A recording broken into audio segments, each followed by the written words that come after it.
Indian economy में यहाँ से आगे बढ़ने से पहले, जैसे कि हमने आज तक बताया है कि जीडीपी में क्या क्या रुकावटें हैं, हम क्यों नापते हैं राष्ट्रीय आय को जीडीपी में, उसके अलावा उसमें रुकावटें क्या है, आय की विषमता है, गरीबी है, बेरोजगारी है, निर्धनता है, तो इसे दूर करना चाहिए। और इसके कई विशेष सारे तथ्य हैं, इसके बारे में हम चर्चा करेंगे। लेकिन इसके बीच में एक ऐसी आधारशिला इसके द्वारा अर्थव्यवस्था चलती है और जिसके कारण अगर आप उसको देखेंगे तो सारी चीजें कनेक्ट होती चली जाएंगी, अपने आप की चीजें क्यों बदल रही हैं।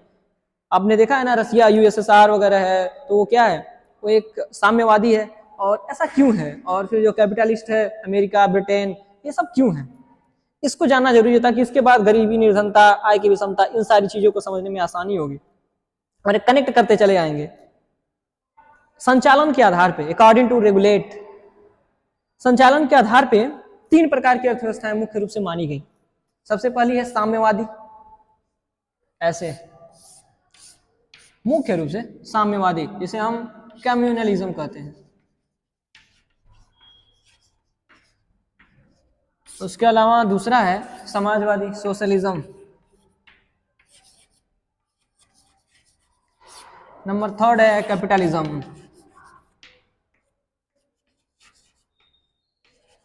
3 प्रकार की अर्थव्यवस्थाएं हैं संचालन के आधार पे, अकॉर्डिंग टू रेगुलेट। अब हम देखते हैं कि ऐसा क्यों है और इसके प्रभाव क्या क्या है। अभी तक तो हमने देखा कि 3 प्रकार की अवस्थाएं हैं। कोई भी चीज देखिए, हम पूरा ब्रीफ चलेंगे कि क्यों आया, किस लिए आया, कैसे आया, सारी चीजों का अध्ययन करेंगे, ताकि आपको फिर बाद में देखना ना पड़े, फिर सोचना ना पड़े, आप इसी को कनेक्ट करते चले आए, किस प्रकार से चीजें बदल रही हैं आप उसको देखें।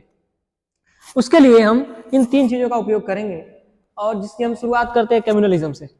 आपको समझ में आएगी सारी चीजें।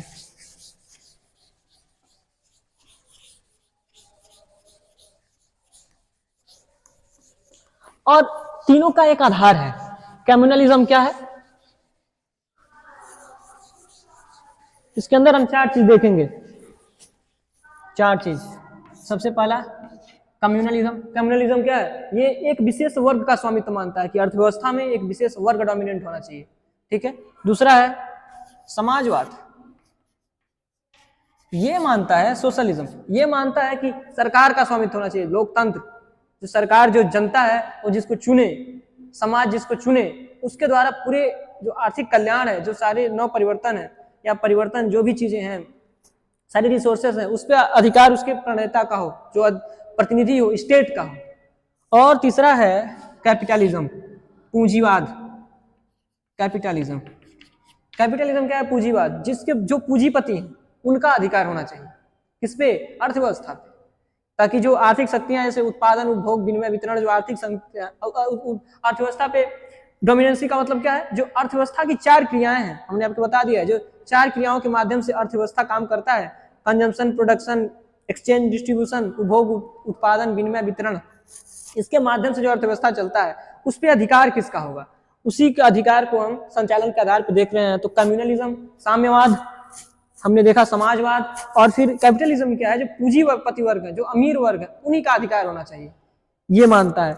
और एक नई सिद्धांत, जो सर आपने, मुझे लगता है कि आप लोगों ने नहीं सुना होगा, बहुत कम लोग सुने होंगे, जिसका नाम है नव कल्याणवाद। नव कल्याणवाद, ये एक नया कॉन्सेप्ट है, इसके बारे में भी चर्चा करें, हम सब पे चर्चा करेंगे। क्यों आया कम्युनलिज्म, क्यों आया, n इक्वल टू आई लगाइए,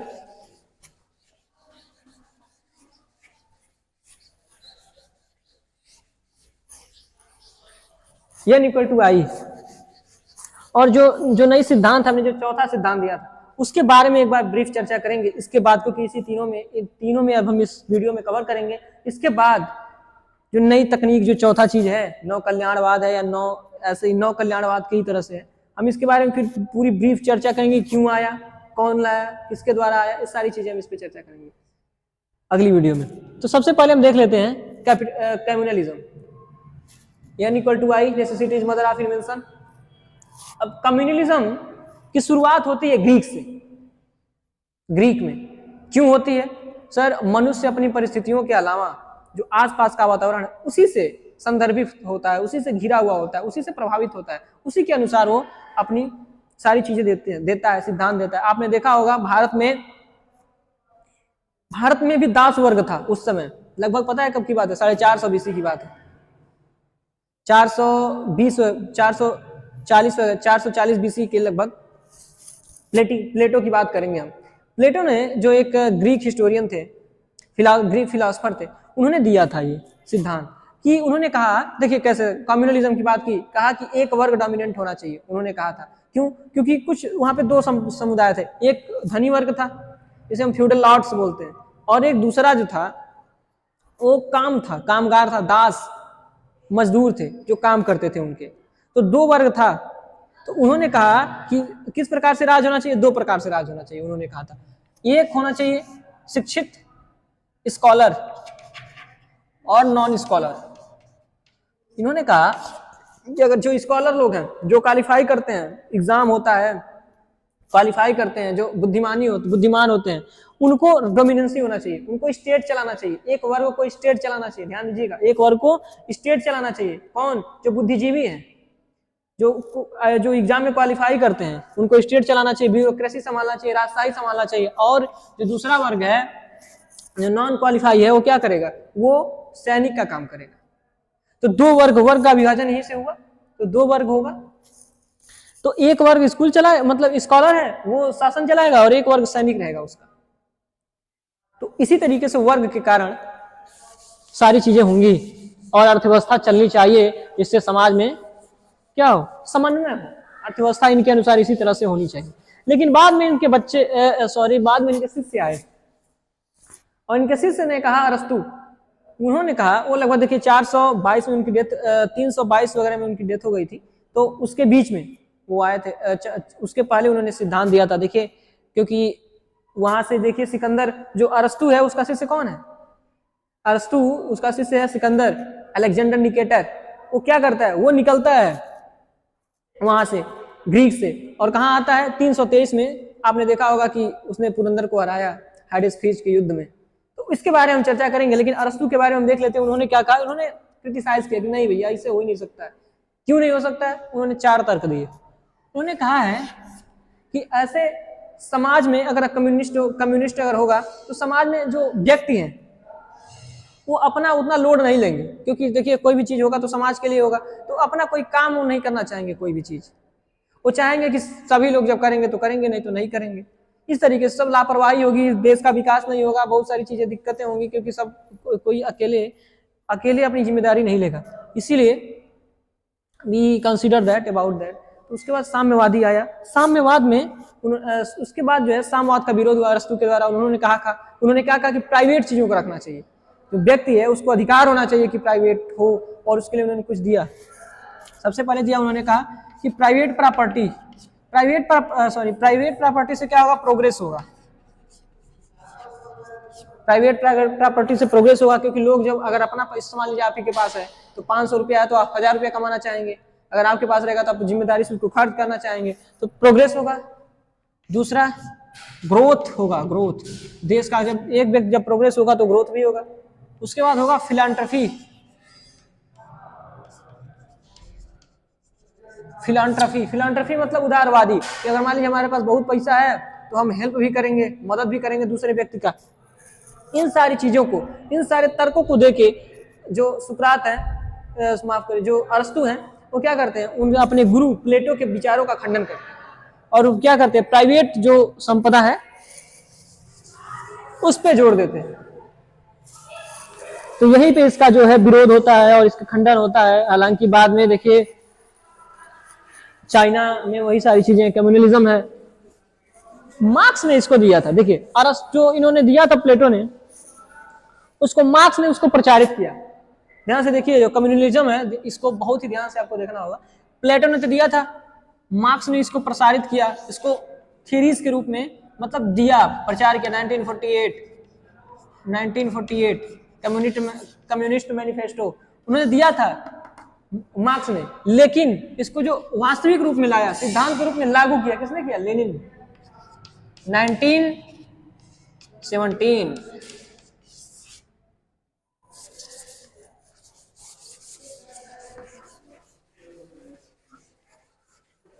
लेनिन ने, माफ करिए यहाँ पे 1800 होगा ना, 1848। यहाँ पे देखिए मुख्य रूप से देखिए हम कहना क्या चाह रहे हैं, ये जो कम्युनिस्ट मैनिफेस्टो है इसको प्लेटो ने बनाया, देन इसको जो रिवर्ड किया, जो इसका विस्तारित रूप दिया वो मार्क्स ने दिया, और जो इसका बृहद रूप दिया, जो लागू किया वो किसने किया था, लेनिन ने किया था। हमारे कहने का अर्थ ये है, कम्युनिस्ट मैनिफेस्टो के आधार पे मार्क्स ने बनाया था उसको 1848 में, और फिर उसके अलावा क्या किया लेनिन ने 1917 जब यूएसएसआर की जीत होती है उसमें इसका बहुत बड़ा रोल होता है। और कम्युनलिज्म लोग क्या करते हैं कि उसी से तो प्रभावित होकर भारत में पंचवर्षीय योजना बनी थी, वो लोग क्या करते प्लान बनाते थे और फिर उसके हिसाब से काम करते थे, 5 साल 10 साल स्ट्रेटेजी बनाते थे फिर काम करते थे। इसीलिए तो सारी चीजें देखिए जब 1917 के बाद से सारी चीजें प्लान पे ही बेस्ड थी। तो हमारे कहने का अर्थ है इसी प्रकार से कम्युनिज्म का विस्तार हुआ, फिर बाद में आया।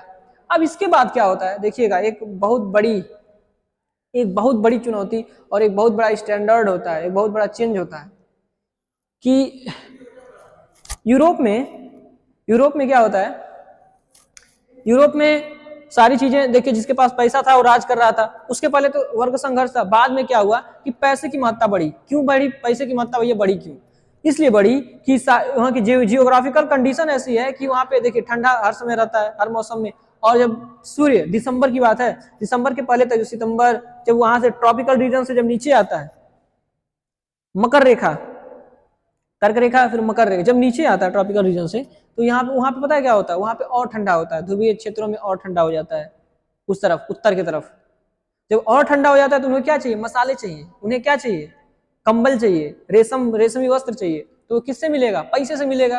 कहाँ से आएगा, देखिए जो इंडोनेशिया मलेशिया है, हमारे भारत है, दक्षिणी भारत में देखिए कार्डमम हिल्स है, इलायची की पहाड़ियां हैं, तो ये सारी चीजें क्या है, यहीं से सारी चीजें मार्केट व्यापार के तौर पे यूरोप में जाती थी और वहां से पैसा आता था। रोम से देखिए क्या आता था, सोना आता था, सोने की खान थी, अफ्रीका से आता था सोना भारत में।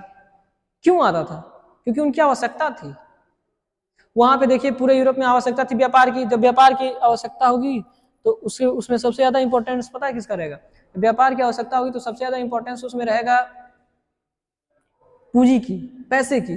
क्यों, क्योंकि लोग पैसे से ही तो खरीदेंगे। और इसीलिए जो देखिए पुनर्जागरण काल है ना, कोई कह रहा है, देखिए अगर आप किताबें पढ़े तो कई सारी चीजें लिखी होंगी कि इसलिए हुआ, ऐसे हुआ, वैसे हुआ। कुछ नहीं हुआ, उसी व्यापार के कारण हुआ पूंजीवाद की उत्पत्ति। मर जाते सर अगर नहीं होता तो, अगर नहीं होता तो मर जाते, उसके अलावा कोई ऑप्शन नहीं है। तो पैसेवर जो धनवान व्यक्ति था वो डोमिनेंट होने लगा, जिसके पास पैसा था वो राजा होने लगा और वही चलाने लगा सारी चीजों को। तो यहीं से उत्पत्ति हुई किसकी, कैपिटलिज्म की, पूंजीवाद की। जिसके पास, जिसकी लाठी उसकी भैंस, जिसके पास पैसा वो खरीदेगा। और दास वर्ग देखिए उसमें चूसा जाता है, दास वर्ग को पूंजीवाद में भी। जिसके पास पैसा नहीं होता है, कामगारों को चूसा जाता है, मजदूरों को। और एक और सिद्धांत था, अभी तक तो चल रहा था, देखिए 3 चीजें थी। सबसे पहले रिफ्ट, सबसे पहला जो है बेस, तो बेस तो व्यापार था, जैसे व्यापार चला उसके हिसाब से हुआ। दूसरा है ग्राउंड, दूसरा है स्ट्रगल, इसके लिए स्ट्रगल, पूंजीवाद के लिए स्ट्रगल। उसके बाद नंबर तीसरा स्पार्क, और नंबर चौथा है इंडस्ट्रियल रेवोल्यूशन। इसके बारे में हम देखेंगे। इसके अगली वीडियो में हम समाजवाद और पूंजीवाद में कंपैरिजन करेंगे। तो इसके अलावा बेस क्यों था, क्योंकि व्यापार वाणिज्य था। उसके अलावा नंबर, उसके बाद देखिए बेस जैसे ही ऐसे था व्यापार के माध्यम से। उसके बाद हम देखेंगे स्ट्रगल था। स्ट्रगल क्यों था, क्योंकि स्ट्रगल इसलिए था कि जैसे जैसे जो रास्ता था, सिल्क रूट था एक, आप देखेंगे तो चाइना से लेके, चाइना के बाद आया आपका भारत, सिंध के बाद पंजाब, और फिर जैसे ही पंजाब आएंगे फिर आगे जाएंगे तो सेंट्रल एशिया, मिडिल ईस्ट, उसके बाद यूरोप। तो यहाँ से मसाले ट्रांसपोर्ट होके जाते थे, मसाले इन्हीं रास्तों के द्वारा।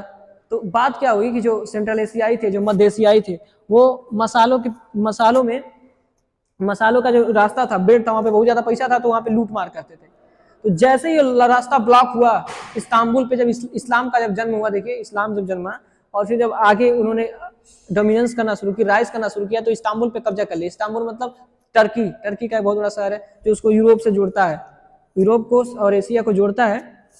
इस्तांबुल, उस पर जब कब्जा हो गया इन लोगों का, तो क्या करने लगे, उन्हें नई चीजें तलाशने लगे। नई चीजें तलाशने लगे तो खाने में मर जाते भैया।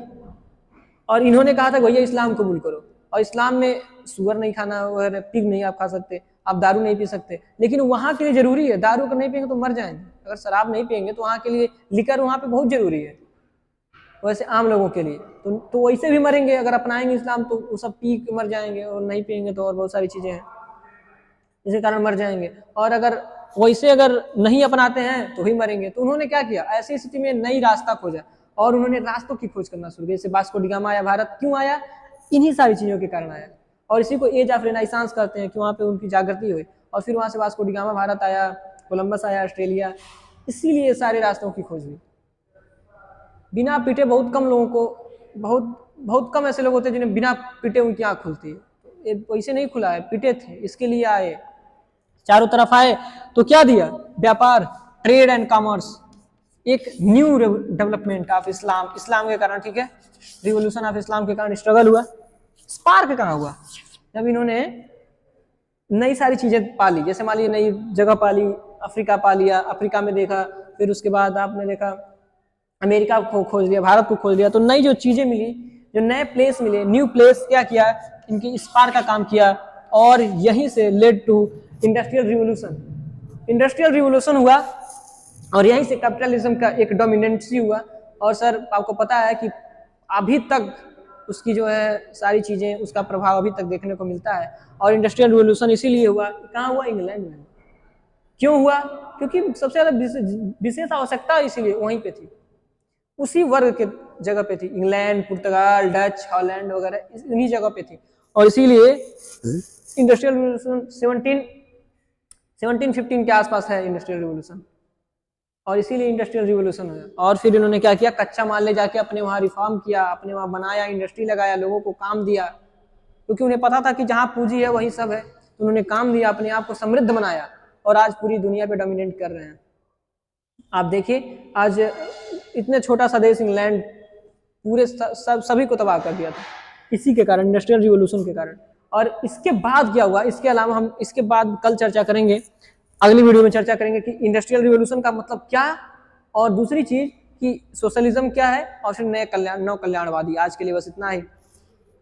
आप, आई होप आप लोग इसको कनेक्ट कर रहे हो। अगर आप नहीं समझ में आ रहा है तो अभी आप जितना समझे आप उतना समझे, इसके बाद हम कल समझाएंगे आपको कि फिर नई एरा की शुरुआत क्यों हुई, और फिर इसका मतलब क्या है। और इस समय जो चीजें हो रही हैं, जो मतलब प्रचार उचार हो रहा है ना, ठंडा ठंडा कूल कूल, हमारा बढ़िया, हमारा साबुन सबसे बढ़िया, लाइफ बॉय, एंटी ऑक्सीडेंटल, नमक मतलब टाटा नमक, ये सब क्यों है, ये सारी चीजें क्यों हो रही हैं। आप देखें कि सपोर्ट कर रही हैं कंपनियां, बहुत सारी सब लोग कंपनियों को बुला रहे हैं, इंफ्रास्ट्रक्चर सब डेवलपमेंट हो रहा है, तो क्यों हो रहा है।